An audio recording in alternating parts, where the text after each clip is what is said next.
ओ चुनाव सब बढ़िया। दूसरी ओपनिंग कर रहा हूँ ये। अभी मैं गुड़गांव वाला केस कर रहा था, भड़क गया मैं बहुत ज्यादा। अबे बहुत बुरा लगता है यार, तो मैं उस बारे में मेंबर्स पे डाल दूंगा। क्यों उड़ता तीर पकड़ूं मैं, जब मुझे मालूम है जब तक बच सकते हैं बच के रहेंगे। क्यों आऊं, पागल लोग हैं, उदक रहे हैं। गाय हमारी माता है, तेरी माँ को काट के बेच रहा है सरकार, यूपी सरकार, पूरा देश अलाउ कर रहा है। तेरी सरकार भी हरियाणा में जो बैठी हुई है गुड़गांव में, उनसे नहीं बोल सकते ना, क्योंकि अडानी के बारे में ये सोचते नहीं और सरकार को ये कुछ बोल नहीं सकते, क्योंकि उन्हीं के चेले चपाटे पे कुत्ते फुदकते हैं। बस निहत्ता निर्दोष बंदा मिल जाए तो इसको कूटेंगे, सबक सिखाएंगे। किसको सबक सिखा दिया तुमने? आज तक इतने संघ के लोगों ने ऐसी बेतुकी हरकतें करी हैं, अपने परिवार को तकलीफ में डाला है, दूसरे के परिवार को तकलीफ में डाला है, फिर भी ये चीजें तुम्हें देखने को मिलती हैं। तो कानूनन कार्रवाई क्यों नहीं करते तुम? अच्छा, पढ़ाई करनी पड़ती है उसके लिए, क्योंकि मौलिक अधिकार के बारे में तुम्हें मालूम नहीं, पुलिस का काम क्या होता है ये तुम्हें मालूम नहीं, क्योंकि चाचा मौसा बैठा रखे तुमने वहां पे। फिर भड़का हुआ, वापस वही कह रहा हूं ना, कंट्रोल उदय। बट मैं इस पे भड़कूंगा ना तो मेरे पे कानूनी कार्रवाई होगी। हमारा गृह मंत्री पार्लियामेंट में बैठ के झूठ बोलेगा, उस पर कोई कार्रवाई नहीं होती।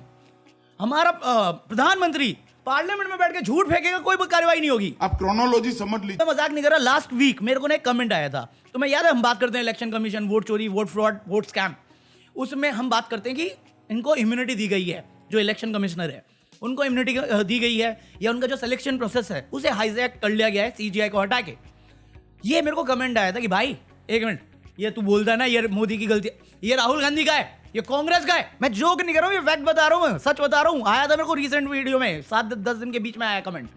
मैंने वो कमेंट देखा और मैंने इग्नोर मार दिया। मैंने कहा कौन इतना बेवकूफ है? अगर इतना बेवकूफ है तो मैं क्या ही बात करूं इस बारे में। इस जो बोल रहे हैं कांग्रेस का रूल था, मोदी जी ने कुछ नहीं किया। आज ये चीज बीजेपी हैंडल पोस्ट कर रहा है। अमित मालवीय, झूठ बनाने की फैक्ट्री का मालिक, इस कंपनी का सौतेला मालिक जो इनकी इज्जत बचाए रखता पूरे टाइम, ये इसने पोस्ट किया कि राहुल गांधी झूठ बोल रहा है। झूठा है राहुल गांधी। क्यों? क्योंकि ये कांग्रेस का रूल था जो पहले से एग्जिस्ट करता था। राहुल गांधी ये झूठ फैला रहा है। अगर राहुल गांधी ये कह रहा है तो बदल दो। आप कह रहे हो ना पहले से था, अभी राहुल गांधी बोल रहे क्लेम है, प्रॉब्लम है हमें, बदल दो।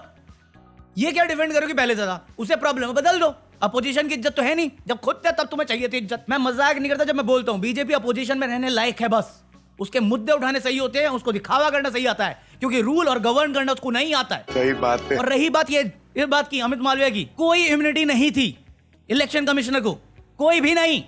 एक सेफ गार्ड मिलता है जो सुप्रीम कोर्ट के जजेस को मिलता है, सेफ गार्ड, कि उन पे अगर कार्रवाई करनी है तो तुम ऐसे ही मुंह उठा के नहीं कर सकते हो। ये है रूल, मतलब था कभी। आज सुप्रीम कोर्ट के जजेस के कोई ये इम्यूनिटी नहीं है जो इलेक्शन कमीशन में है। 2023 में 140 से ऊपर एमपी को सस्पेंड करके बेंड किया गया, इस रूल को इम्यूनिटी दी गई है। क्या बात कर रहे हो तुम? अगर रूल चेंज नहीं हुआ तो इतने एमपी क्यों सस्पेंडेड थे? क्यों इतना इंपॉर्टेंट था ये रूल उस टाइम पास करना? रोक देते। झूठ पे झूठ बोलने वाले मुझे बता रहे कि मैं झूठ बोल रहा हूं। अभी वोट चोरी पे, एसआईआर पे पार्लियामेंट में बहस हो रही है, राहुल गांधी पे बोलते हैं कि यार झूठ फैलाता है। अमित शाह को ओपन चैलेंज कर दिया कि आइए डिबेट के लिए टाइम दे दीजिए। वंदे मातरम पे बहस करते हैं 10-10 घंटा। मेरी जो प्रेस कॉन्फ्रेंस थी एसआईआर को लेके या वोट चोरी के क्लेम को लेके, उस पर बहस करते हैं। ये रिएक्शन था अमित शाह का चैलेंज पे। विपक्ष के नेता महोदय कहते हैं कि पहले मेरी बात का आप जवाब दीजिए, मैं सुनना चाहता हूं। आपकी मुंसफी से संसद नहीं चलेगी, मेरे आप बोलने का क्रम मैं तय करूंगा, इस तरह से नहीं चलेगी संसद। मान्यवर, उनको धैर्य रखना चाहिए, उनको धैर्य रखना चाहिए मेरा जवाब सुनने का। इनकी एक एक बात का जवाब मैं दूंगा। सवाल का जवाब होता है, गुस्सा नहीं। आपकी मर्जी से होम मिनिस्टर हो आप जवाब दोगे।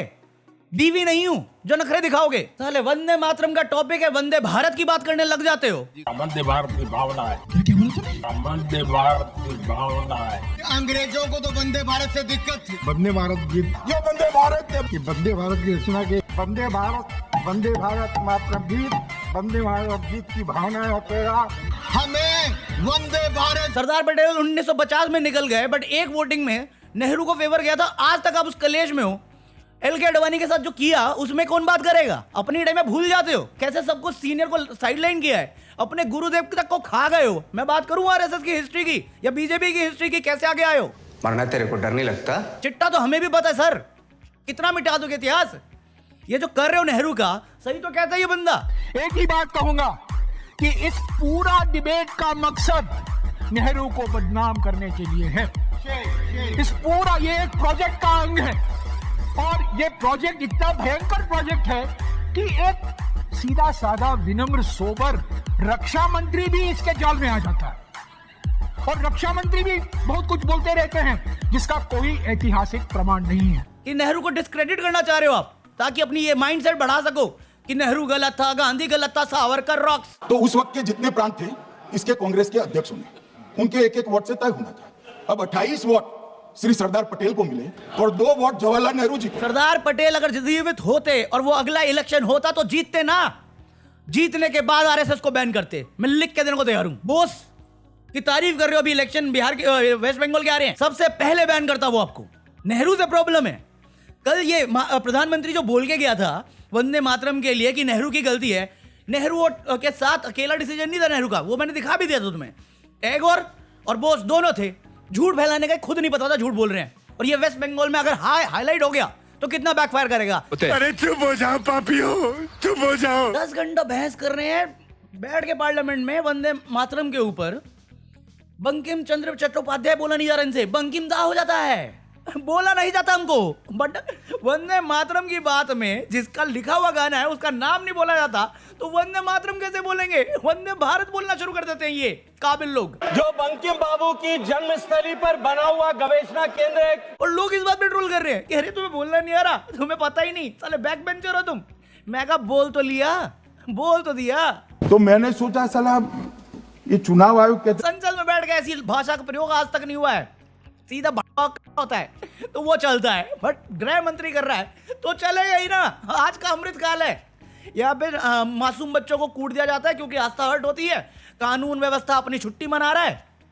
इतनी छुट्टी मना रहा है कि हरियाणा में मोमोज खिला दिया गाय को तो 50 लोग उसके घर पे जाके उसे कूट आए। और मध्य प्रदेश में एक बच्चा 12वीं का स्टूडेंट फर्स्ट डिवीजन से पास होने वाला अपना नॉर्मल बस में ट्रैवल कर रहा है। मध्य प्रदेश पुलिस गई, उठाई, सीसीटीवी फुटेज में कैच हुआ वो कि उसको उठाया गया है। कुछ देर बाद उसे 2.5 किलो या ड्रग के साथ केस बना के डाल दिया। कोर्ट में साबित हो गया कि ये पुलिस ने फैब्रिकेट किया चीज। ये कानून व्यवस्था हमारी कि इनोसेंट को सजा और जो रईस है पूंजीपंथी है उसकी चाटते रहो बस। ये तो हमारी व्यवस्था है, ये सुरक्षा है हमारी। कोई पुलिस लॉयर था, कोई विक्टिम थी, उसका केस दर्ज करने जाना था तो कुछ डॉक्यूमेंट देना था, तो वो जिसको देने गए उसने वर्दी नहीं पहनी थी, कैजुअल्स में था, तो उन्होंने सवाल किया वो वर्दी का है। वो सीनियर को बताने गए, वो बहस करने लग गया, अरे तू सिखाएगा कानून व्यवस्था, उसको ही पकड़ लिया। ये तो वीडियो रिकॉर्डिंग थी, वायरल गया, तब जाके कोर्ट ने एक्शन लिया, सस्पेंड किया उनको। ये हमारी सेफ्टी सुरक्षित हाथों में, बोला था ना ठाकुर के हाथों में, लगता है मुझे। हाँ तो बंकिम दा बोलो या बंकिम चंद्र चट्टोपाध्याय बोलो, जो भी बोलो, बट सही बोलो। क्योंकि कभी किसी बंगाली की सन की कि उनके रेवोल्यूशनरीज को आप इतना बदतमीजी से या डिस्क्रेडिट कर रहे हो जितना आप नेहरू को करते हो, तो वो किसी भी पार्टी में हो, चाहे टीएमसी में हो, कांग्रेस में हो या आम आदमी पार्टी में हो या आपकी खुद की पार्टी में, वो आपके नाम से भी मजे ले जाएगा सर। এখন একজন প্রধানমন্ত্রী আছেন, তার নাম नरेंद्र वाजपेयी। तुम में से बहुत सारे लोग कल की वीडियो में मुझे बोले थे भाई धुरंधर भाई, मैंने कल बात करी थी, अभिषेक आनंद पे पूरा वीडियो पढ़ा है, पूरे फुल मेरे को जो समझ में आता बता दिया मैंने। भाई डिस्क्लेमर पढ़ो, वो मूवी फैक्चुअल नहीं है, वो ड्रामेटिक है, फिक्शन है, झूठ है, इतना सिंपल बोल रहा हूं मैं। और इसमें ये बोलने से कोई पाकिस्तानी लवर या इंडियन हेटर नहीं हो जाता। फिर अगर तुम्हारे लिए रेफरेंस पॉइंट धुरंधर मूवी है तो किताबें जला के फेंक दो, क्योंकि वो जो कहते थे तुमने वो सोचना समझना छोड़ दिया है। अगर एक मूवी तुम्हारे लिए सोर्स ऑफ इंफॉर्मेशन है या व्हाट्सएप तुम्हारे लिए यूनिवर्सिटी बन गया है और इस मुद्दे पे तुम्हें लड़ना है, तो ये वही चाहता है जो देश तोड़ना चाहता है, तो वही बंदा इस बारे में बात करता है जो एंटी नेशनल है। सही कहते हैं लोग कि पाकिस्तान हमारा दूसरे नंबर का एनिमी है, नंबर 1 यही है जो इस बारे को मुद्दा बनाए बैठे हुए हैं। इतनी झूठी कहानी है, इंटेलिजेंस एजेंसी का मजाक कौन सी मूवी उड़ा रही है? धुरंधर। हमारी रॉ एजेंसी इतनी वीक है कि इंफॉर्मेशन लेके अपने पास होल्ड कर लेती है और रूलिंग गवर्नमेंट से जो परमिशन अलाउ और डिनाई करता है उसको ही ब्लेम करती है, इस उम्मीद में कि दूसरी पार्टी आएगी, मोदी सरकार आएगी, तब चेंज हो जाएगा। Propaganda. But as an entertainment देखो, सच मत मानो उसे। सच मानने बैठे तो फिर ये मोदी के ऊपर भी मूवी आई थी, उसको भी सच मान लो। उनको बड़ी फिक्र थी 2002 में क्या हुआ, मेरा गोदरा जल रहा है। मेरा गुजरान चल रहा है। फिर तो ये भी मान लो कि ये उत्तर प्रदेश में काफी ग्रोथ हो रही है। वो उत्तर प्रदेश, ऑस्ट्रेलिया, न्यूजीलैंड, सब कौन सा था, एम्स्टर्डम, सबको पीछा छोड़ गया है। क्या बकैसी चल रही है उत्तर प्रदेश में। उत्तर प्रदेश में एक बात शुरू हुई, किसी साउथ इंडियन ने पोस्ट कर दिया कि मतलब रूल अभी कुछ कह रहा है ना, स्टेडियम में त्रिशूल टाइप के लाइट्स लगेंगे। मुझे सेंस नहीं बनता, बट ठीक है, मुझे कोई प्रॉब्लम भी नहीं, फालतू का खर्चा लग रहा है मुझे। तो ऐसे ही किसी को भी लगा, उसने बोल दिया ये साउथर्न स्टेट्स जो अच्छा करता है, अच्छा प्रोड्यूस करते हैं, टैक्स भरते हैं, उनको कुछ नहीं मिलता, उनको रिटर्न में कम मिलता है, और इनको ये करने के लिए पैसा दिया जाता है।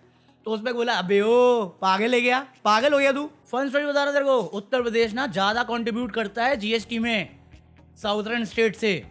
ये वापस वही बात है कि कांग्रेस लेके आई थी इम्यूनिटी वाला रूल, भाजपा ने कुछ नहीं किया। सबसे शरीफ सरकार है, स्कैम चला रही है बट शरीफ सरकार है। आता उस पे भी। यूपी और जीएसटी कलेक्शन दोनों जुमला है।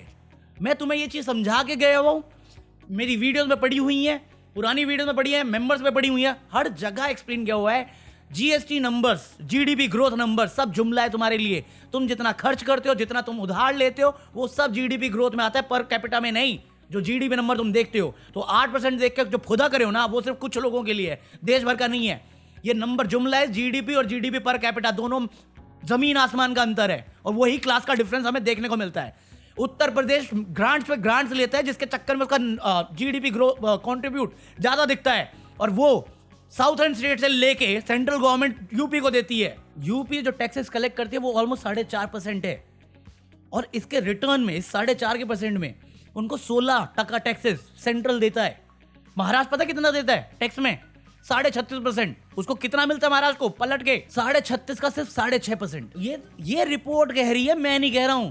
यूपी में नंबर्स का जुमला चल रहा है। तुम सीएजी रिपोर्ट पढ़ के देख लो एक बार, मैंने बनाई थी वीडियो, तुम देखते नहीं वो चीज। तो हवा में रहना है तो रहो। 56 इंच की 15 लाख मिल जाएंगे अकाउंट में। सेफ्टी मांग लो पहले। ना साले बॉर्डर सेफ है, ना तुम अपने घर में सेफ हो, ना तुम रोड में सेफ हो। बट अमृतकाल में हम जी रहे हैं। साले मुद्दे इनके वंदे मातरम या राहुल गांधी फॉरेन भाग गया। राहुल गांधी भाग गया, हम ये बात करेंगे। मोदी इतनी सीरियस क्राइसिस में देश छोड़ के भाग जाता, हम उस पर बात क्यों नहीं कर रहे? मुझे परवाह ही नहीं है। फालतू हर चीज में तो ऑफेंड हो रखा है ये समाज।